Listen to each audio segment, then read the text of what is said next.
வணக்கம். அன்பார்ந்த சுபிக்ஷா டிவி நேயர்களுக்கு உங்கள் ஜோதிடர் JMS சந்திரமௌலி. நம்ம தொடர்ந்து ஜோதிட பதிவுகளை பார்த்துக்கிட்டு இருக்கோம்.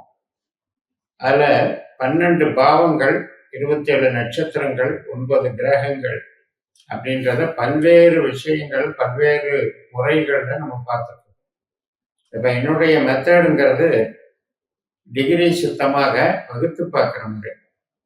இந்த பகுத்து பார்க்குற முறையில் நமக்கு பின் பாயிண்டா ஒரு விஷயம் நம்ம கேள்விக்கு பதிலளிக்கக்கூடிய வகையில் இருக்குது. அப்ப நட்சத்திரங்கள் தான் காரியங்களை செய்யுது, நட்சத்திரங்கள் தான் பாவங்களுக்கு இயக்கத்தை கொடுக்குது. அந்த பாவம் நமக்கு என்ன விஷயத்திற்கு என்ன பதிலை வச்சிருக்குன்னு பார்க்கறது தான் இந்த மெத்தட். அந்த வகையில் நம்ம தொடர்ந்து உங்களுடைய ஒத்துழைப்பாளர் சொல்றதை நீங்கள் ஃபாலோ பண்ணிட்டு அதில் பயன்பெற்றும் வருகிறீர்கள். இன்னும் நீங்கள் அப்சர்வ் பண்ணாதவங்க நல்லா அப்சர்வ் பண்ணி கேட்டீங்கன்னா அதை ஃபாலோ பண்ணுற மெத்தடே உங்களுக்கு புரியும். இப்போ நம்மளுடைய குரூப்லேயெல்லாம் நம்ம நட்சத்திர குறியீடுகளை பற்றி சொல்கிறோம். டெய்லி இந்த நட்சத்திரத்துக்கு இந்த குறியீடுன்னு சொல்கிறோம். அப்போ அதையெல்லாம் பயன்படுத்தணும். அதை எப்போ பயன்படுத்தணும்னா நம்ம ஜனஜாதகத்தில் எந்த நட்சத்திரம் நமக்கு எந்த விஷயத்துக்கு சாதகம் தெரிஞ்சுட்டு நம்ம அதை பயன்படுத்தணும் அப்படின்னா அனைத்து விஷயத்திலையும் நம்ம நினைக்கிற காரியங்கள் சாதகமா பாதகமானு தெரிஞ்சு பயணித்து வெற்றி அடையலாம். இந்த பதிவில் நம்ம விருச்சிக லக்னத்திற்கு சுக்கிரன் செவ்வாய் ஒரே நட்சத்திரம், அதாவது ஒரே கிரகத்தினுடைய நட்சத்திரத்துல சுப விளைவை ஏற்படுத்துகிறத பத்தி பார்க்க போறோம். சுக்கிரன் இருக்கிற இடத்துக்கும் செவ்வாய் இருக்கிற இடத்துக்கும் தான் சுப விளைவு. ஆனா நமக்கு நம்ம லக்னாதிபதி 8ல் இருக்கார் செவ்வாய். நம்ம லக்னத்துக்கு 7ஆம் அதிபதி சுக்கிரன் 12ல் இருக்கார். 12ஆம் அதிபதியான சுக்கிரன் 12ல் இருக்கு. இது 12 நாட்கள், அதாவது அக்டோபர் 4ல இருந்து 15ஆம் தேதி வரைக்கும். 8ஆம் இடத்துல இருக்கிற செவ்வாய் குருவனுடைய நட்சத்திரமான புனர்பூசத்துல இருக்காரு. 12ஆம் இடத்துல இருக்கிற சுக்கிரன் குருவனுடைய நட்சத்திரமான விசாக நட்சத்திரத்துல இருக்காரு. ஸோ இந்த 12 நாட்கள்ல 8-12ல ஒரு சுக்கிரன் செவ்வாயினுடைய தாக்கம் ஏற்படுகிறதுன்னு தான் நம்ம எடுத்துக்கணும். ஒரு கிரகம் தான் நின்ற இடத்துல இருந்து 5ஆம் வீட்டுக்கு ஒரு சுப விளைவை தந்தாலும் நமக்கு அது லக்னத்துக்கு என்ன பாவமோ அந்த பிரச்சனை தான் அது தரும். அதனால 8ஆம் இடம் 12ஆம் இடம் நமக்கு ஆகாத ஸ்தானம், கெட்ட பாவங்கள். அப்ப விருச்சிக லக்னத்துக்கு இந்த 12 நாட்கள் எச்சரிக்கை தான் பதிவு செய்யும். ஆல்ரெடி 4ஆம் இடத்துல அர்த்தாஷ்டம சனி உட்கார்ந்துருக்காரு. இப்ப 8ஆம் இடத்துல செவ்வாய் இருந்து 12ஆம் இடத்துல சுக்கிரன் இருந்தா 4, 8, 12ல 3 விதமான கிரகம் இருக்கு. இப்ப சனியினுடைய தாக்கம் எந்த மாதிரி இருக்கு?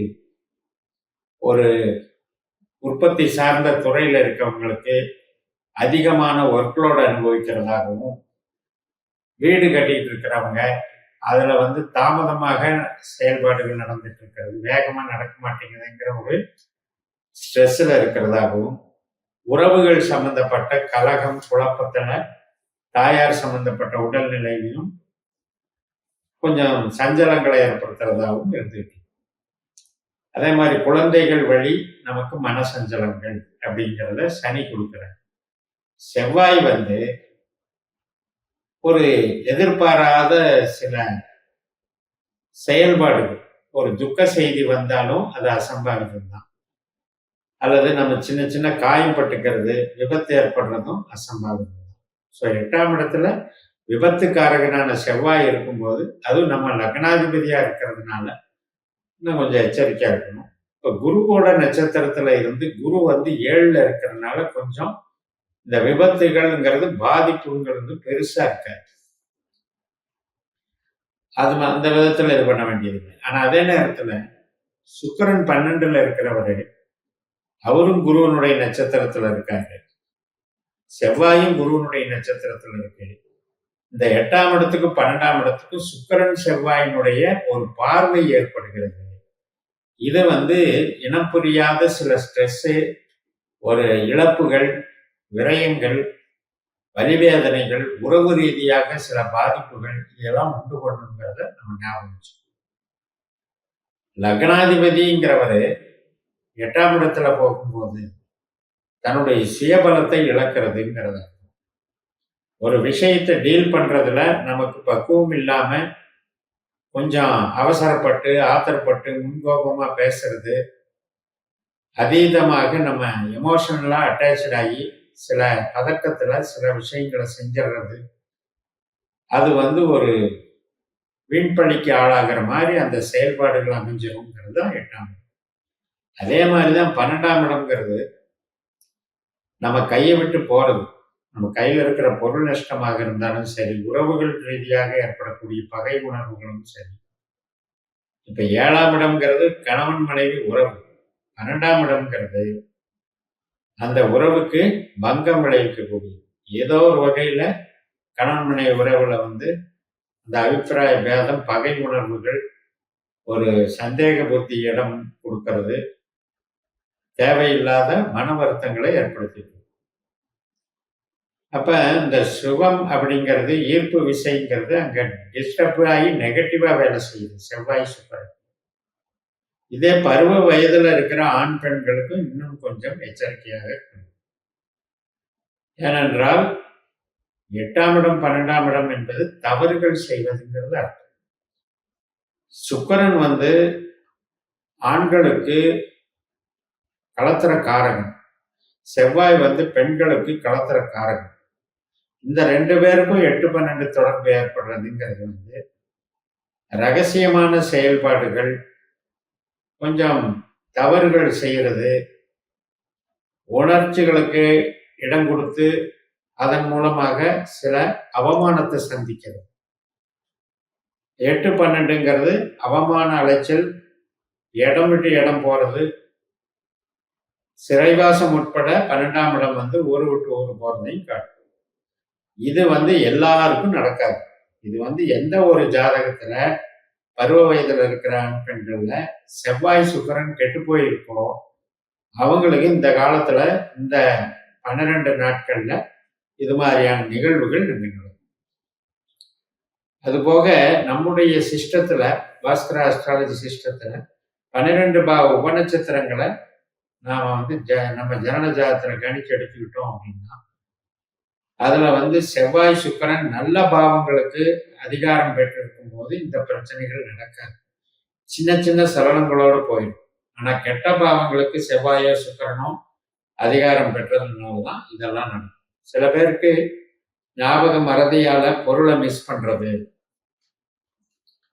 அதே போல வீட்டுல தெஃப்ட் ஆகுறது, திருட்டு போறது. ஸோ 4, 8, 12 சனி செவ்வாய் சுக்கரன் இருந்தாலும் சனி இப்போ ராகுனுடைய நட்சத்திரத்துல போயிட்டு இருக்காரு. ஏன்னா குருனுடைய நட்சத்திரம் இருந்தா இந்த 3 கிரகமுமே ஒன்னாயிருக்கு. இப்ப அவர் வக்கரத்துல போயிட்டு இருக்கனால அவர் ராகு நட்சத்திரத்துக்கு மாறிடுறாரு. ஆனால் செவ்வாய் சுக்கரன் அப்படிங்கிறது 12ஆம் இடம் 8ஆம் இடம் இருக்கிறதுலயே கெட்ட பாவத்துல அதிகமான ஒரு ஸ்ட்ரென்த் கொண்டது.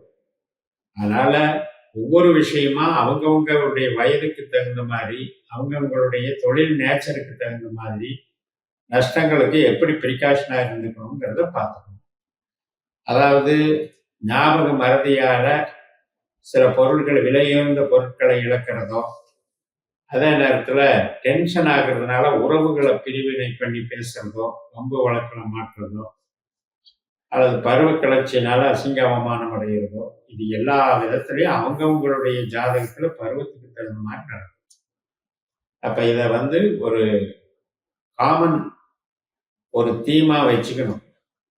அப்ப இது ஒரு தியரி. அது நம்ம நிகழ்வுகளா நம்ம ஜனன ஜாதகத்துல எப்பேற்பட்ட பாவ தொடர்புகள் இந்த 2 கிரகம் வச்சிருக்கோம், அதுக்கு தகுந்த மாதிரி அந்த நிகழ்வுகள் நடக்கும். இப்ப செவ்வாய் அப்படின்னா வேலையில எப்படி ஷைன் பண்ணோம்னா, இப்ப நம்ம ஒரு ஆராய்ச்சி சம்பந்தப்பட்ட படிப்பு படிக்கிறவங்களுக்கு ஷைன் பண்ணணும், சயின்டிஸ்டா இருக்கவங்களுக்கு நல்லா ஹெல்ப் பண்ணணும். 12ஆம் இடம் ரிசர்ச் ஒர்க், கண்டுபிடிக்கிறது, இன்வென்ஷன். அப்ப அந்த இதுக்கு இப்ப நூதனமான கருவிகள், இஸ்ரோ மாதிரி ராக்கெட் லான்ச்சிங் மற்றும் நம்ம விமானத்துறை இதெல்லாம் செவ்வாய்க்கு எலக்ட்ரானிக்ஸ் அண்ட் சுக்கிரன் காம்பினேஷன். அதே நேரத்தில் டெக்ஸ்டைல் இண்டஸ்ட்ரியில நிறைய ஆட்டோமேஷனான மிஷினரிஸும் இதெல்லாம் காம்பினேஷன். இதெல்லாம் ரிசர்ச் மோட்டிவ்ல டெக்னிக்கலா நல்லா தொழிலுக்கு ஆதரவா நல்லா செயல்படும். நமக்கு இதனால பெனிஃபிட்ஸா செயல்படும்.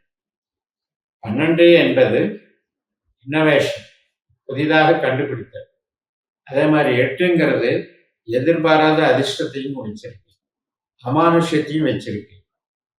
அதனால 8, 12 தொடர்புகள்ல நமக்கு எதிர்பாராத சில தொழில் ரீதியான நன்மைகளை எடுத்து சொல்லுது. இந்த 2மே காற்று ராசிகள்.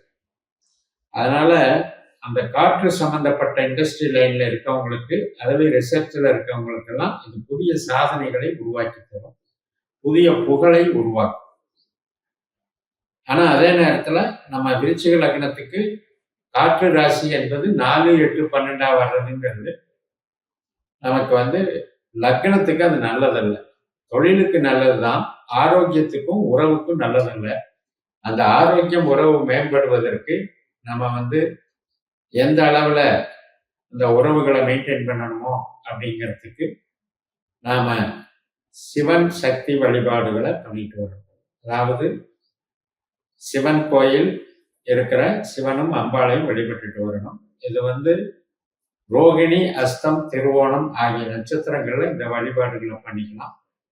மற்றபடி இந்த நான் சொன்ன சுக்கிரன் சம்பந்தப்பட்ட பிரச்சனையோ செவ்வாய் சம்பந்தப்பட்ட பிரச்சனையோ நமக்கு நம்முடைய ஒரு அணுகுமுறையில தர்மத்தை கடைபிடித்தால் இந்த 12 நாட்களை எளிதாக கடந்து விடலாம் என்று கூறி நிறைவு செய்கிறேன். இந்த சேனலை சப்ஸ்கிரைப் பண்ணி ஷேர் பண்ணுங்க. உங்க தனிப்பட்ட ஜாதக பலாபலன்களை என்னுடைய வாட்ஸ்அப் நம்பர்ல தொடர்பு கொண்டு பலன் பெறுங்கள். உங்களிடமிருந்து விடைபெறுகிறேன். உங்கள் ஜெயம். நன்றி, வணக்கம்.